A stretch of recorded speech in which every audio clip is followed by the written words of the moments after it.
Hello students, I hope कि जो rationalise वाला लास्ट जो हमारा टॉपिक था वो आप लोगों को समझ में आया होगा। एक दो क्वेश्चंस जो आप लोगों की क्वेरीज थी वो हम ये एक्सरसाइज 1.6 करने के बाद में डिस्कस करेंगे। 1.6 की बात करते हैं। पहले मैंने आप लोगों को बताया था कि आप लोगों को लॉज ऑफ एक्सपोनेंट्स और पावर्स वाला जो 8th क्लास का चैप्टर था उसको आप लोग एक बार रिवाइज़ करके आएंगे। थोड़ा एक क्विक रिवीजन मैं आप लोगों को दे देती हूँ। पावर्स आई होप आप लोगों को ओपन करनी आती होंगी, प्राइम फैक्टराइजेशन आप लोगों को आता होगा।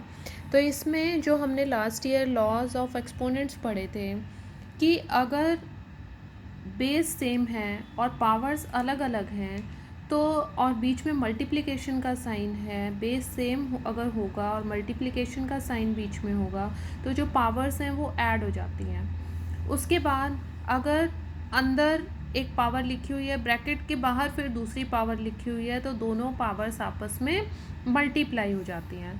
तीसरा था कि अगर मान लो बेस सेम है और डिवीजन का साइन है तो पावर्स जो होंगी वो सब्ट्रैक्ट हो जाएंगी।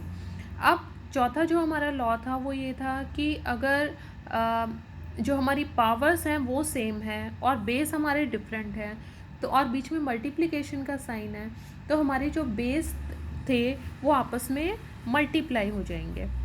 तो ये हमारी लॉ एक और भी था कि अगर किसी की पावर 0 होती है तो जो पूरा जो टर्म है, आंसर है, वो 1 हो जाता है।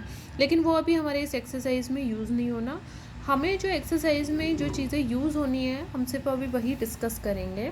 आपको ये ध्यान रखना है, बेस सेम है तो पावर प्लस हो जाएगी, मल्टीप्लाई का अगर साइन है, अगर बीच में डिवीजन का साइन है और बेस सेम है तो पावर डिवाइड हो जाएगी। अगर अंदर एक पावर है, ब्रैकेट के बाहर दूसरी पावर है, तो दोनों आपस में पावर्स मल्टीप्लाई हो जाएंगी।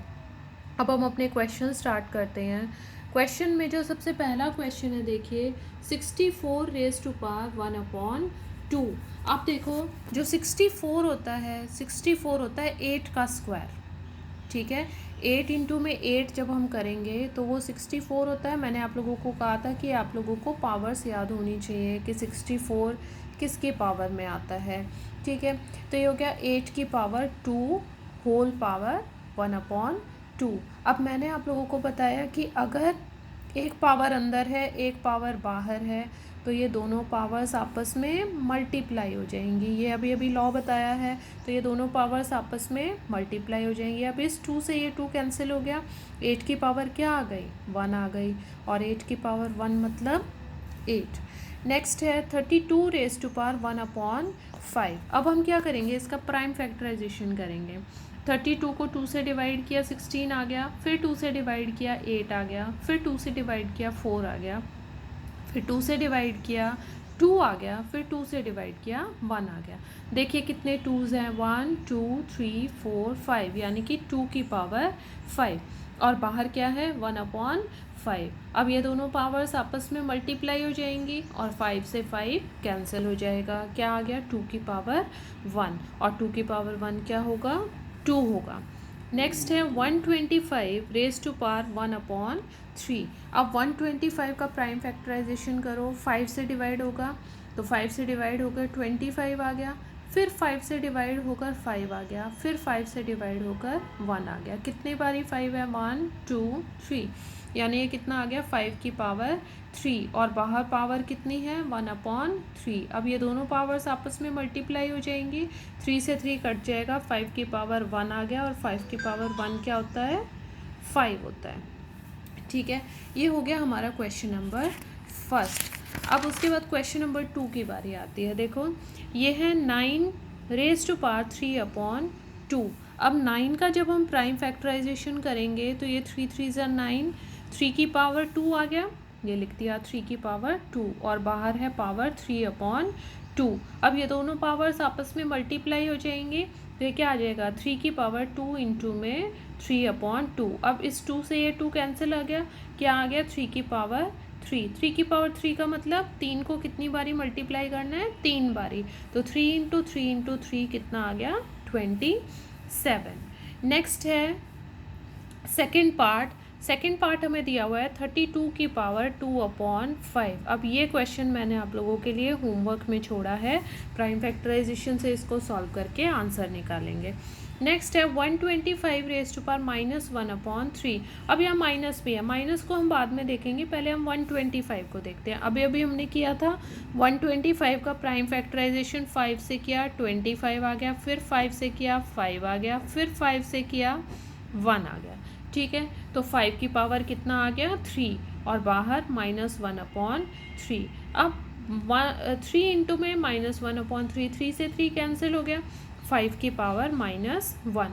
और लास्ट ईयर हमने पढ़ा था कि अगर पावर 1 माइनस में होती है तो अंदर वाला जो टर्म है वो उल्टा हो जाता है। तो ये क्या है 5/1। जैसे अगर मान लो सपोज़ ये लिखा हुआ हो 2/3 की पावर -1, तो इसको अगर प्लस बनाना है तो अंदर वाली टर्म को उल्टा कर देते हैं, ये आंसर आ जाएगा। अब ये है 5 के नीचे अगर कुछ नहीं लिखा हुआ तो 1 लिखा हुआ होता है, तो 5/1 क्या हो जाएगा, उल्टा हो जाएगा, 1/5 की पावर 1, और 1/5 की पावर 1 मतलब 1/5। नेक्स्ट है क्वेश्चन नंबर 3, 2 की पावर 2/3 इंटू 2 की पावर 1/5। अब देखो ये है बेस, दोनों जगह पर सेम है और बीच में साइन है मल्टीप्लाई का। ठीक है, तो पावर्स क्या हो जाएंगी, प्लस हो जाएंगी। तो 2 की power 2/3 plus 1/5 is equals to 3 और 5 का एलसीएम कितना आ जाएगा 15। तो 2 की पावर, ये 3 का टेबल कहाँ तक गया 5 तक गया, तो 2 का भी कहाँ तक जाएगा 5 तक, तो कितना आ गया 10। 5 का टेबल 3 तक गया तो 1 का टेबल भी कितने तक जाएगा 3 तक जाएगा, तो 10 + 3 कितना आ गया 13/15। ये आंसर आ गया हमारा। नेक्स्ट है 1/3 की पावर 3 की पावर 7। ठीक है, तो यहाँ हमारे पास आ जाएगा इज इक्वल्स टू, ये 1 की पावर 7 आ जाएगा और नीचे आ जाएगा 3 की पावर 3 इंटू में पावर 7। अब ये दोनों पावर्स आपस में मल्टीप्लाई हो जाएंगी। 1 की पावर 7 तो 1 ही आ जाएगा, गलती से 1 की पावर 7 को 7 मत लिख देना। 1 की पावर 7 इज़ 1, तो 3 की पावर 3 इंटू में 7, और 3 इंटू में 7 क्या होता है 21। तो ये आ गया 1/3 रेज टू पावर 21। नेक्स्ट है 11 raise to power 1/2 divided by 11 raise to power 1/4। तो बेस सेम है, डिवाइड में है, पावर्स क्या हो जाएंगी माइनस हो जाएंगी, माइनस करके इनको एलसीएम निकाल के सॉल्व करना है। ये ध्यान रखना है कि जो पावर्स हैं हमारी वो थोड़ी आप छोटी लिखोगे और इनके सामने नहीं लिखोगे। ऐसे कोई नहीं लिख देगा 1/4, ये गलत है, ऐसे नहीं लिखोगे, ऐसे नहीं लिखोगे। 11 जैसे ये आपने लिखा 1/3 की पावर 21, ये गलत है, ऐसे कोई भी नहीं लिखेगा, पावर को पावर की जगह पे लिखोगे ऊपर। नेक्स्ट है 7 की पावर 1/2 इंटू में 8 की पावर 1/2। अब देखो पावर सेम है और बेस अलग अलग हैं, तो बेस आपस में क्या हो जाएंगे मल्टीप्लाई हो जाएंगे। 7 इंटू 8 कितना आ गया 56 की पावर 1/2। अब बात करते हैं रैशनलाइजेशन की। ये तो हमारी एक्सरसाइज ख़त्म हो गई है। आई होप कि एक इजी एक्सरसाइज थी, आप लोगों को पूरी समझ में आई होगी। तो अब बात करते हैं हम रैशनलाइज की। देखो बेटा, रैशनलाइज में आपको ये ध्यान रखना है कि जब तक आप खुद प्रैक्टिस नहीं करोगे तब तक आपको क्वेश्चंस नहीं आएंगे। बार बार जो रैशनलाइज वाली वीडियो है उसको देखो, और जो क्वेश्चंस सॉल्व किए हुए हैं प्रैक्टिस में जो क्वेश्चंस दिए थे वो उसी से रिलेटेड हैं, उनको देख देख कर सीखोगे, अपने हाथ से करोगे तभी आएगा। यदि मैम बार बार करके देंगे तो आप लोगों को नहीं आएगा बिल्कुल भी वो चीज़। तो ये चीज़ आपको ध्यान रखनी है कि पहले खुद प्रैक्टिस करो, और प्रैक्टिस करने के बाद भी अगर कोई क्वेश्चन नहीं होता है तो फिर आप अपनी क्वेरी को पूछो। एक क्वेश्चन जो सबसे लास्ट का मैंने दिया था वो था 1/7 + 3√2। अब देखो मैंने आपको कहा था कि जो डिनोमिनेटर में लिखा हुआ है उसको मल्टीप्लाई कर दो ऊपर और नीचे। अब वो मल्टीप्लाई कर दिया, मल्टीप्लाई करने के और फिर मैंने कहा था कि जो बीच में जो साइन है उसको चेंज करोगे। जैसे यहाँ प्लस का साइन है तो यहाँ कौन सा साइन आ जाएगा, माइनस का साइन आ जाएगा ऊपर नीचे।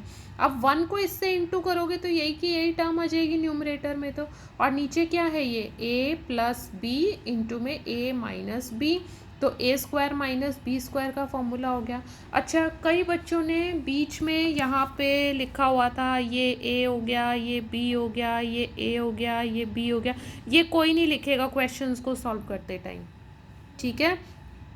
अगर आपको ये लिखना है, जैसे कई बच्चों ने लिखा हुआ था using a square plus b square, नहीं ये भी नहीं, या तो इसको पूरा लिखो, using a square plus b square is equals to a plus b into a minus b, ये भी आप लोगों ने मिस्टेक की हुई थी। तो अगर लिखना है तो फिर पूरी लाइन लिखो, ठीक है, अदरवाइज़ लिखने की ज़रूरत नहीं है, इसके इस वाले स्टेप के कोई मार्क्स नहीं होते, ठीक है। हमें पता है कि आइडेंटिटी लग रही है, ये है ए की वैल्यू, ए का स्क्वायर हो गया माइनस बी का स्क्वायर हो गया। अब आप लोगों ने 7 का स्क्वायर तो लिख दिया 49, लेकिन आपको जो दिक्कत आई वो यहाँ आई 3√2 में। 3√2 को देखो मल्टीप्लाई करो, मैंने आप लोगों को सबसे पहले प्लस माइनस और उसके बाद मल्टीप्लाई करना सिखाया था। मैंने आप लोगों को कहा था कि रैशनल को रैशनल पार्ट से मल्टीप्लाई करोगे, इर्रैशनल को इर्रैशनल से मल्टीप्लाई करोगे, और फिर अगर आपस में मल्टीप्लाई हो रहे हैं तो करोगे आगे। अब देखो ये है 3√2 इंटू 3√2, अब 3 को 3 से मल्टीप्लाई तो किया तो कितना आ गया, 9 आ गया, और √2 को √2 से किया तो 2 आ गया, तो 9 इंटू 2 18 आ गया। ये कितना आएगा, 18, यानी कि 3√2 का स्क्वायर आ गया 18। उसी तरह देखो एक और करके दिखाती हूँ, 2√2 का स्क्वायर, ये हो जाएगा 2√2 इंटू 2√2, 2 को 2 से मल्टीप्लाई किया 4, और √2 को √2 से किया 2, तो कितना आ गया 8, ठीक है। तो यहाँ से हमारे पास 49 में से 18 गया, कितना आ गया 31, और ऊपर वाली टर्म एज इट इज़। अभी भी मैं बोल रही हूँ बेटे कि प्रैक्टिस करो, प्रैक्टिस करने से ही आप लोगों का होगा, और अगर उसके बाद भी कोई दिक्कत आ रही है तो मेरे से पूछो, वीडियो को देखो 3-4 बार, जो वीडियो रैशनलाइज वाली थी। अब एक्सरसाइज तो ख़त्म हो गई है, अब जो क्वेश्चंस आप लोगों को करने हैं प्रैक्टिस के लिए, वो ये पेज नंबर 26 पर एग्जाम्पल नंबर 21 है। ये जो 4 क्वेश्चंस हैं बेटे, इसमें नहीं देखोगे, आप सिर्फ क्वेश्चंस उतार के इनकी एक बारी प्रैक्टिस करोगे, तो ये आप लोगों के होमवर्क के लिए क्वेश्चंस हैं एग्जाम्पल नंबर 21 के, ठीक है। अब आप लोगों का चैप्टर तो हो गया है ख़त्म, हम नेक्स्ट जो चैप्टर है सेकंड, वो कल से स्टार्ट करेंगे, लेकिन उससे पहले मैं आप लोगों का एक असाइनमेंट बनाया हुआ है, वो असाइनमेंट आप लोगों को दूंगी, और कल उस असाइनमेंट को हम देखेंगे कि आप लोगों से कितने क्वेश्चंस हो पाते हैं और कितने क्वेश्चंस आप लोगों के रहते हैं।